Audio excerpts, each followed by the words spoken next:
Welcome back to my channel veg corner. నేను మీ కృష్ణని. ఈరోజండి నేను వంకాయ మసాలా కూర చేసి చూపిస్తున్నానండి. దీనికి మనము వంకాయల్ని ఏం చేయాలి అంటే ఇలాగా తొడిమ తీసేసుకుని ఇలాగా 4 చీలికలు చేసుకోవాలండి. 2 వేపులా కూడా చేసుకుని అందులో ఏమైనా పురుగులు గట్రా ఏమైనా ఉన్నాయా, ఫ్రెష్గా ఉందా లేదా అనేది చూసుకుని ఇలాగా సాల్ట్ వాటర్లో పెట్టేసుకోవాలండి. దీని తర్వాత మనం మసాలాకి ప్రిపేర్ చేద్దాము. ముందుగా స్టవ్ వెలిగించుకుని మనం మసాలాకి కావాల్సినవన్నీ ప్రిపేర్ చేసుకుందామండి. పేస్ట్కి 3 స్పూన్లు వేరుశనగ గుళ్ళు వేసానండి, పల్లీలు. దీన్ని మనం దోరగా వేపుకోవాలి.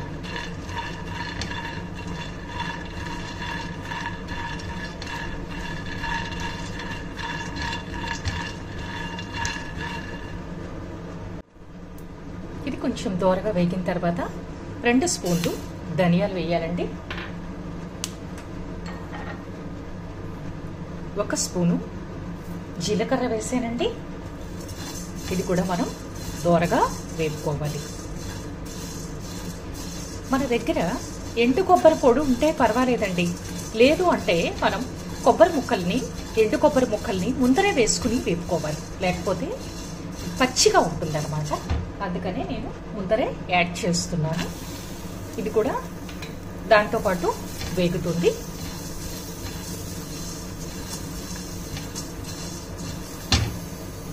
కొద్దిగా 6 నుంచి 7 జీడిపప్పులు వేసుకోవాలండి.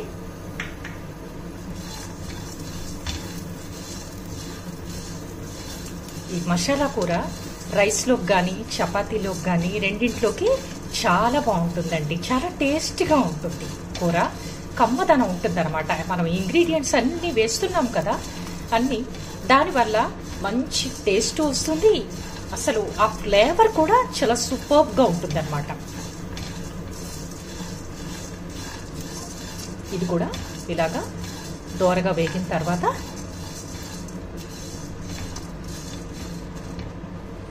మనం మసాలా కొంచెం చిన్నవి 2 దాక్షిణ చెక్క ముక్కలు, 3 ఇలైచీలు, 4 నుంచి 5 దాకా లవంగాలండి.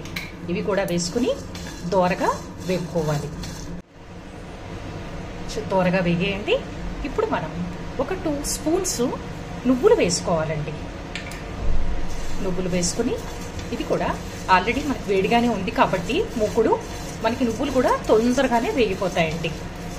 1 మినిట్ అలా కొంచెం వేపేసి పొయ్యి కట్టేసుకోవడమేనండి. ఇంకా అయిపోయిందండి, ఫ్రై అయిపోయింది.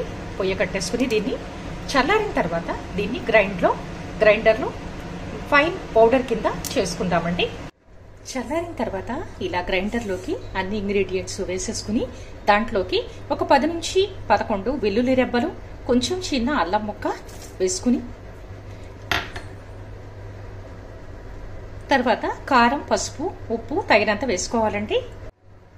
1 చెంచాడు కారం వేసుకోవాలండి. కూరకి తగినంత, రుచికి తగినంత సాల్ట్ వేసుకోవాలి. కొద్దిగా 1/2 స్పూను పసుపు వేసుకోవాలండి.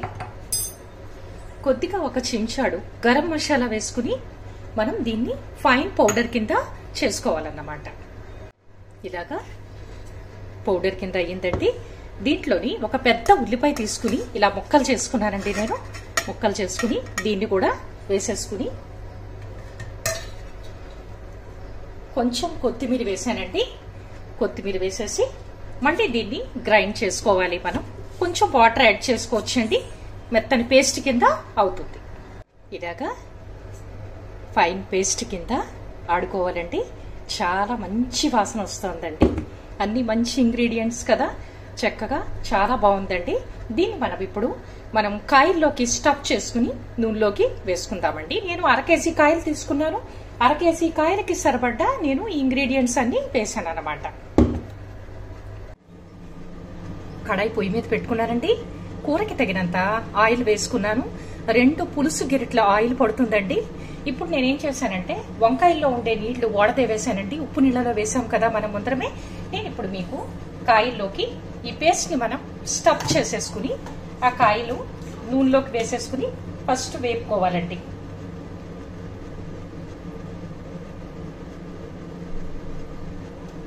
ఇలాగా అన్ని కాయలు కూడా స్టఫ్ చేసుకుని చక్కగా మనం నూనెలోకి దోరపదునుగా వేపుకోవాలి. ఫస్ట్ ఫుల్ ఫ్లేమ్ లో పెట్టాలండి, తర్వాత మీడియం ఫ్లేమ్ లో పెట్టుకోవాలన్నమాట. అన్ని కాయల్లోకి మసాలాని స్టఫ్ చేసేసి నూనెలో కదపకూడదండి, ఎక్కువ మెదపకూడదు. మెదిపితే ఏమవుతుందంటే అది కూర అంటుకుపోయినట్టు అయిపోతుంది, విరిగిపోతాయి అన్నమాట. కాయల్లో కూరిందంతా ముక్క విరిగిపోయి బాగోదు. మనం కొంచెం నెమ్మదిగా మెదుపుకోవాలి, స్లోగా నెమ్మదిగా కింద నుంచి పైకి ఇలాగా తిరగేసుకోవాలన్నమాట. కొంచెం వంకాయ వేగిన తర్వాత మనం మిగిలిన పేస్ట్ మిగులుతుంది కదండి, ఆ పేస్ట్ని కూడా వేసి కొంచెం ఫ్రై చేసుకుని అప్పుడు మూత పెట్టేసుకోవాలన్నమాట. నేను ఫుల్లోనే ఉంచానండి. కొంచెం ఇది ఫ్రై అయిన తర్వాత ఆ పేస్ట్ వేస్తానన్నమాట. మనం పేస్ట్ రుబ్బేసుకున్న తర్వాత కారం, ఉప్పు, మళ్ళీ ఇంకా మిగిలిన ఇంగ్రీడియంట్స్ అన్ని మనకి పర్ఫెక్ట్గా సరిపోయిందా లేదా, మెయిన్ ఉప్పు కారం అండి, అది మనకి సరిపోయిందా లేదా అనేది మనం ఒకసారి టేస్ట్ చేసి చెక్ చేసుకోవచ్చు. చెక్ చేసుకుని మనకి ఏమైనా సరిపోకపోతే సాల్ట్ కానీ కారం కానీ సరిపోకపోతే మనం సాల్ట్ని కారాన్ని మళ్ళీ యాడ్ చేసుకోవచ్చు. ఎందుకంటే కొంతమంది తక్కువ తింటారు, కొంతమంది ఎక్కువ తింటారు కదండి. నేను చెప్పిన కొలత అయితే పర్ఫెక్ట్గా ఉంటుంది, కానీ ఇంకా తక్కువ తినేవాళ్ళు కూడా ఉంటారు కదా, మీరు చెక్ చేసుకుని వేసుకోవచ్చు సాల్ట్ కారం. వేగేయండి వంకాయలు. దీంట్లోకి ఇప్పుడు మనం మసాలాని ట్రాన్స్ఫర్ చేసేసుకుందాము.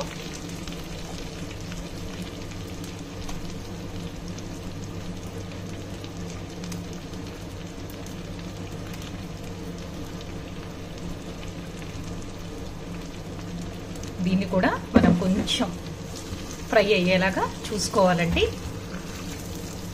ఆల్రెడీ వేపుకున్నాము, పచ్చివాసన ఏమీ రాదండి వేపడం వల్ల, కానీ ఇంకొంచెం ఫ్రై అయితే ఇంకా బాగుంటుంది అనమాట. నూనెలో ఫ్రై అయితే ఇంకా కమ్మగా ఉంటుంది. ఒక్క 2 minutes అండి, మనమేమి ఎక్కువసేపు ఫ్రై చేయక్కర్లేదు. నేను ఫుల్లోనే పెట్టానండి, ఫుల్లోనే పెట్టి వేపుతున్నాను, అందుకే దగ్గరే ఉండి చూసుకోవాలన్నమాట. కాయ విరిగిపోకుండా, మసాలా మాడిపోకుండా, పేస్ట్ మాడకుండా చూసుకోవాలి మనం.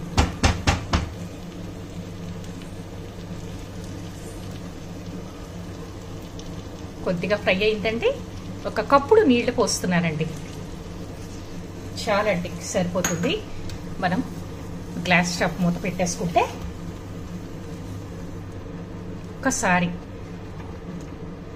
4 వేపుల నుంచి దీన్ని కలిపేసుకుని మనం గ్లాస్ టాప్ ని పెట్టేద్దాం. కొద్దిగా ఉడుకుతున్నట్టుంది కదండి, చాలండి. ఇప్పుడు మనం ఇంకా మూత పెట్టేసుకుందాము.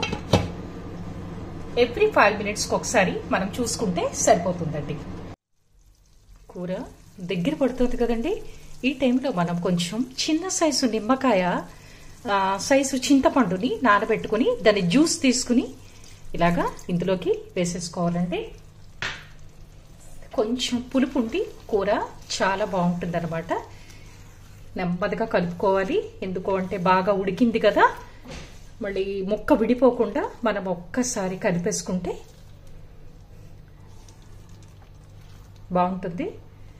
మళ్ళీ దీన్ని ఒక ఫ్యూ మినిట్స్ చింతపండు పుల్ల వేసాం కదండి, ఆ పుల్ల మొత్తం కూర అంతటికి పట్టడం కోసం ఒక ఫ్యూ మినిట్స్ మనం మళ్ళీ సిమ్లో మూత పెట్టేసుకుని వదిలేసుకోవాలన్నమాట.